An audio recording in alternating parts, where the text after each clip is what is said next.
रोज बोले जाने वाले अंग्रेजी के यूजफुल कंजंक्शंस जो रोज यूज किए जाते हैं, आज की इस वीडियो में इन सभी का कंप्लीट यूज सीखेंगे।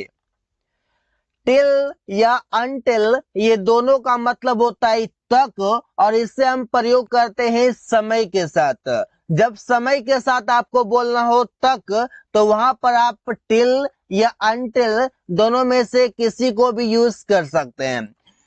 Subject verb object plus till या अनटिल प्लस टाइम होगा। एग्जाम्पल है, उसने 2 बजे तक काम किया। ये 2 बजे तक, ये 2 बजे आपका क्या है, टाइम है, तो तक के लिए आप यहाँ पर टिल या अनटिल लगा सकते हैं। ही वर्कड टिल 2 PM, शाम का 2 बजे है, आप समझ सकते हैं PM आपका लगेगा दोपहर के 2 बजे। हमने 1 बजे तक टीवी देखा। We watched TV until 1 PM, ये आपके दोपहर के 1 बजे की बात है, इसलिए पर आपका PM लगा हुआ है। वी वॉच्ड टीवी, हम लोगों ने टीवी देखा या हमने टीवी देखा। अंटिल मतलब तक, 1 PM मतलब 1 बजे तक। बिफोर या आफ्टर ये दोनों का मतलब होता है, बिफोर मीन्स होता है पहले और आफ्टर मीन्स होता है बाद में। अब इसे सेंटेंस में कंजंक्शन के तरह कैसे यूज करते हैं? जैसे कुछ करने से पहले सोचो तो आप बोलते हैं think before doing something. Before doing something कुछ करने से पहले। डॉक्टर को आने से पहले रोगी मर चुका था। यहाँ पर आपका जो पहले लिखा हुआ है, ये पहले मीन्स आपका होगा बिफोर, लेकिन ये बिफोर आपका काम करेगा कंजंक्शन के तरह, मतलब दो सेंटेंस को जोड़ने के लिए। The patient had died before the doctor came. यहाँ पर आपका जो बिफोर लगा हुआ है, बिफोर से पहले आपका एक क्लाउज है और बिफोर के बाद आपका एक क्लाउज है, मतलब 2 क्लाउजेस को इसने जोड़ने का काम किया है। और जोड़ने का जो काम करे कंजंक्शन कहलाता है। कि यहाँ पर डॉक्टर को आने से पहले रोगी मर चुका था, जो काम पहले हुआ था उसे हम पहले लिखेंगे पास्ट परफेक्ट टेंस की मदद से। इसके बाद हम पहले का लिखेंगे बिफोर, और उसके बाद जो भी आपका बच गया उसे हम लिखेंगे पास्ट इंडेफिनिट की मदद से। गाड़ी खुलने के बाद मैं स्टेशन पहुंचा, यहाँ पर आपका के बाद आया हुआ है, इसके लिए यूज होगा आपका आफ्टर। जैसे कि आई reached the station after the train had started. I reached the station after the train had started, गाड़ी खुलने के बाद। जो काम यहाँ पर बाद में हुआ है आप उसे लिखेंगे। इससे मैं स्टेशन पहुंचा कब, गाड़ी खुलने के बाद। बाद में कौन सा काम हुआ है, पहुंचने का काम हुआ है, तो उसे हम यहाँ पर लिखेंगे पास्ट इंडेफिनिट टेंस की मदद से। इसके बाद लिखेंगे आफ्टर, और इसके बाद लिखेंगे हम पास्ट परफेक्ट टेंस की मदद से जो काम आपका हुआ है, इस बार से गाड़ी खुलने का जो काम हुआ है। घंटी बजने के बाद मैं स्कूल पहुंचा। I reached the school after the bell had rung. तो आप सेंटेंस यहाँ पर देख पा रहे हैं कि आफ्टर का हम यूज कर रहे हैं कंजंक्शन की तरह। ऑल्दो येट, ये दोनों का मतलब होता है आपका हालांकि, और ये आपका येट का मतलब तो होता है आपका फिर भी, जो कि दूसरे क्लॉज को जोड़ने के लिए यूज कर लेते हैं। Although plus clause plus yet plus clause होगा। हालांकि वो बीमार था फिर भी वो बहुत तेज दौड़ा। तो सेंटेंस आपका बनेगा although he was ill yet he ran fast. यहाँ पर आपका ऑल्दो आपका कंजंक्शन है जिसके साथ आपका येट भी आता है। हालांकि अमन घर जा रहा था फिर भी उसने मेरा मदद किया। सेंटेंस बनेगा although Aman was going to house yet he helped me. तो आप सेंटेंसेस ऐसे बना सकते हैं ऑल्दो की मदद से। एज सुन एज, ये इसका मतलब होता है जैसे ही, जब आप बोलते हैं जैसे ही मैंने उससे देखा वो हंसने लगा। जैसे मैं बाजार गया तो कई सारे लोग वहां थे। तो आप यहाँ पर अचानक से जो आप बोलते हैं जैसे ही, वहां पर आप यूज करते हैं as soon as plus clause comma clause होगा। जैसे ही मैं घर से निकला बारिश होने लगी। As soon as I left house it began to rain. इससे बाहर से जैसे ही वो उसे पीटा वो गाली देने लगा। as soon as he beat him he began to abuse। तो आप यहाँ पर देख सकते हैं कि as soon as का यूज कैसे किया जा रहा है, जैसे ही के लिए सेंटेंस में। एज फार एज का मतलब होता है जहां तक। जब आप बोलते हैं जहां तक तो वहां के लिए आप यूज करेंगे एज फार एज। जैसे as far as plus sentence होगा, जहां तक मैं जानता हूं तुम बहुत अच्छे हो, सेंटेंस होगा as far as I know you are good. या फिर यू आर सो गुड, तुम बहुत अच्छे हो, यू आर सो गुड, ऐसे हम बोल सकते हैं। जहां तक पैसे की बात है मैं तुम्हें दूंगा, सेंटेंस होगा as far as money is concerned I will give you.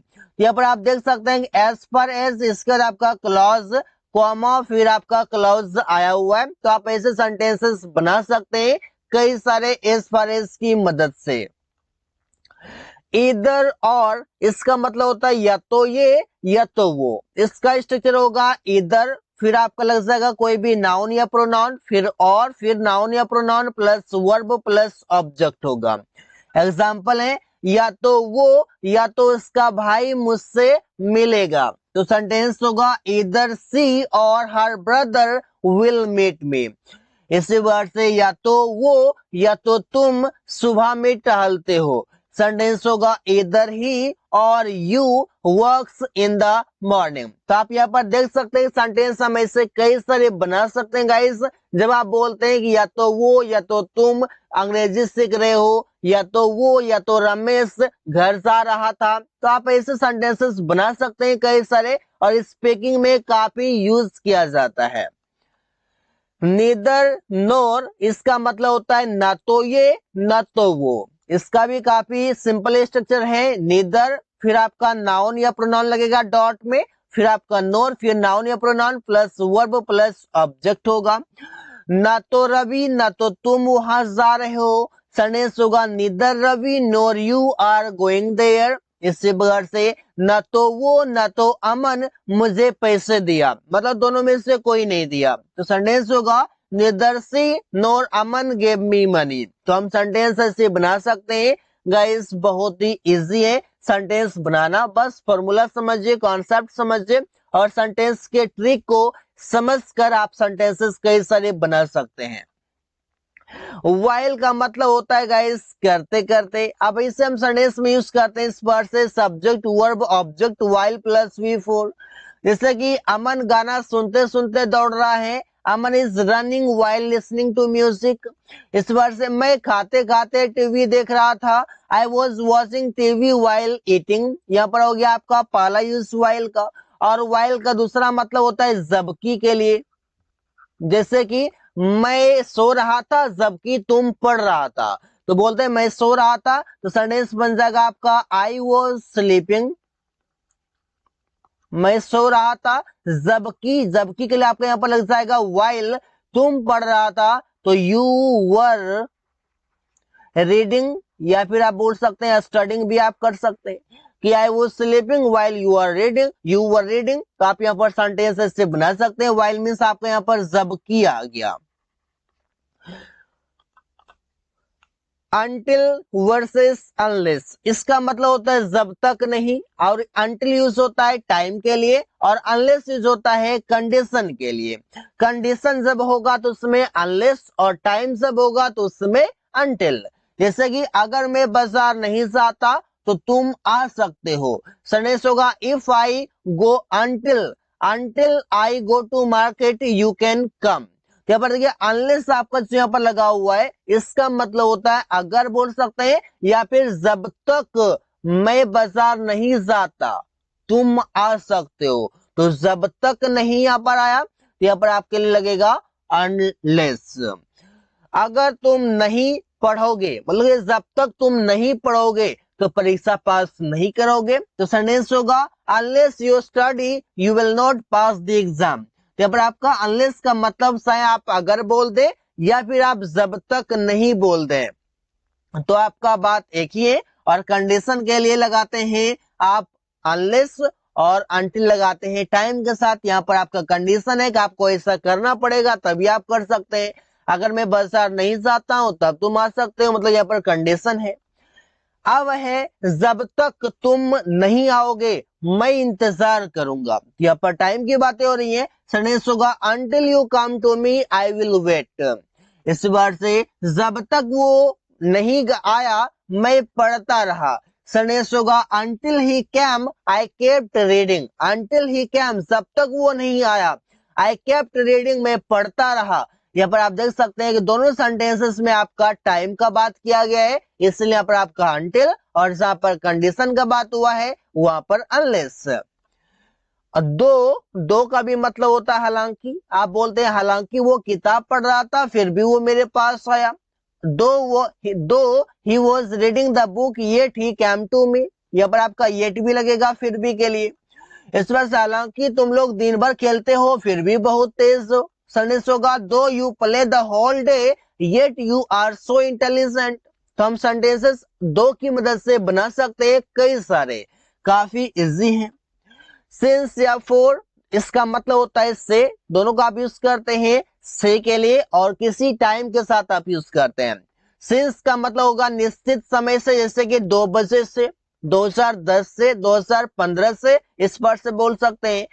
तो जो भी आपका घड़ी का टाइम होगा, कैलेंडर का टाइम होगा, उसके साथ आप यूज करेंगे सिंस। और फोर का यूज करेंगे समय की अवधि से। जब आप बोलते हैं 2 सालों से, 10 मिनटों से, 5 दिनों से, तो वहां पर आपका फोर यूज होगा। एग्जाम्पल देखिए, मैं 2 बजे से किताब पढ़ रहा था। I had been reading the book since 2 o'clock। ये 2 बजे आपका कहाँ रहता है, घड़ी में रहता है, तो इसके साथ आपको सिंस यूज करना है। तुम लोग 2 घंटे से काम कर रहे हो, you have been working for 2 hours। ये 2 घंटे आपका कहीं भी लिखा नहीं रहता है कि 2 घंटे कहां पर लिखा रहता है, तो आपका घड़ी में रहता है तो कैलेंडर में रहता है, तो यहाँ पर आप यूज करेंगे फोर, क्योंकि ये समय की अवधि को बताता है। मेरा भाई सुबह से खेल रहा है, my brother has been playing since morning. ये मॉर्निंग आपका जो है मॉर्निंग, इवनिंग, आपका यस्टरडे और आपका टुमारो जो होता है, इन सभी के साथ आप सिंस यूज करते हैं। प्रेजेंट में सिंस, पास्ट में सिंस और फ्यूचर में फ्रॉम यूज करते हैं। प्रिया 5 सालों से वहां रह रही है। Priya has been living there for 5 years। 5 सालों से 4-5 years, क्योंकि 5 साल आपका कहीं भी लिखा नहीं रहता, ना तो कैलेंडर में ना तो घड़ी में।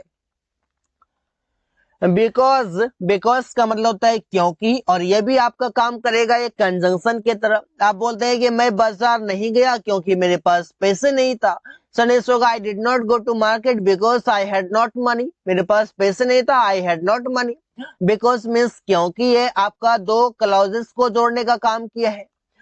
मैं सो रहा हूं क्योंकि मुझे बुखार है। सेंटेंस होगा I am sleeping because I have a fever. यहाँ पर आप देखिएगा आई एम स्लीपिंग, मैं सो रहा हूँ, ये आपका एक क्लॉज है, फिर आपका बिकॉज, फिर आपका एक क्लॉज है। तो आप ऐसे सेंटेंस बना सकते हैं गाइस बिकॉज की मदद से। So guys, thanks for watching, that's all for today.